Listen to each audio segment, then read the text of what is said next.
Dinamdam ng mga Hinebra fans na si Jordan Clarkson ang kinuha ng gilas para sa nag-iisang spot sa naturalized player ng ating national team.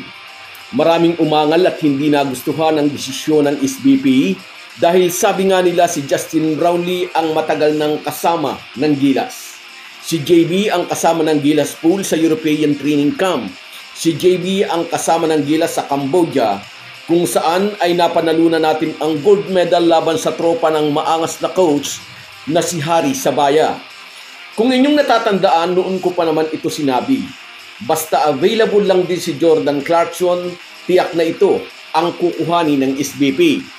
Pero alam nyo ba na until now na si Jordan Clarkson na nakikipag-practice sa ating national team ay ginagawa pa rin ni Brownlee ang ambag niya sa programa ng gilas.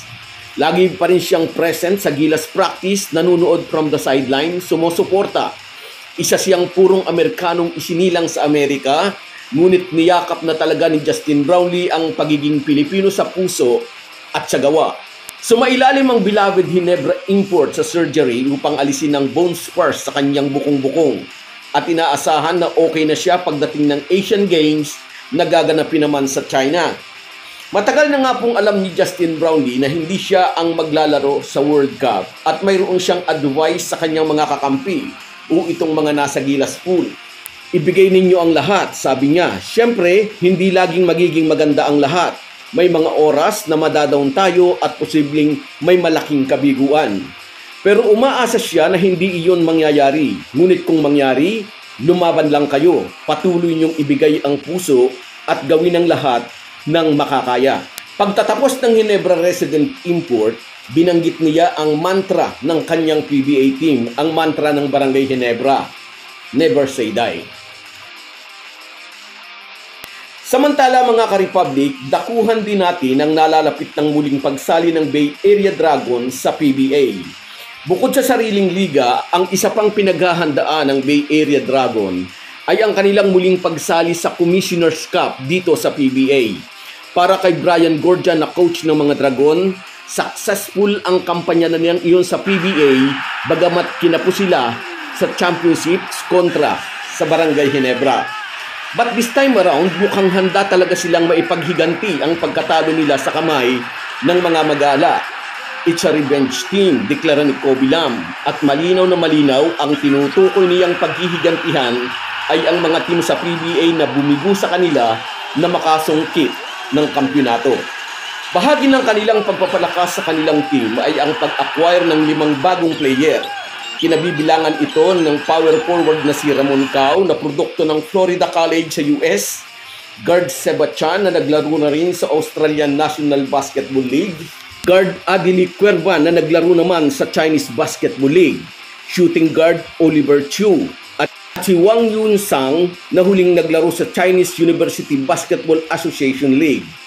Ang mga additional players na ito ay binuo ni Coach Brian Gordian base raw sa kanilang experience. Siyempre, tinutukoy dito ni Gordian ang naging karanasan din nila sa PBA, kung sinong team ang tumalo sa kanila at kung sino-sinong players ang nagbigay sa kanila ng sakit ng ulo. Ay sino-sino bang player ang nagbigay sa kanila ng sakit ng ulo? Sa mga locals, unahin natin si Junmar Fajardo ng SMB, si Christian Standhardinger, Japet Aguilar at Scotty Thompson ng Hinebra. Dati nang malakas ang Bay Area Dragons and it's very safe to assume na lalo silang nagpalakas ngayon. Tiyak na ang mga bagong recruits nila ay tumutugon sa naging problema nila noong nakaraang dumayo sila rito.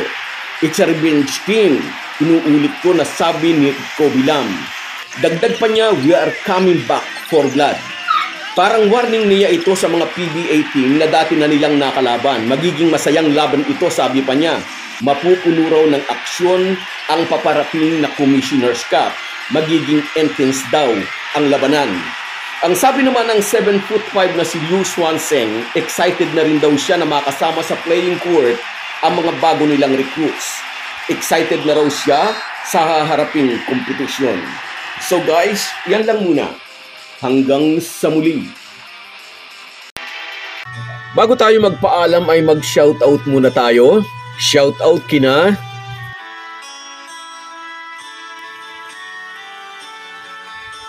Jonis De Asis, Reggie Jimenez, Leandro Jelly, Kats Aquino Dukusin, Scout Ranger, Marie Nishi, Joy Reyes,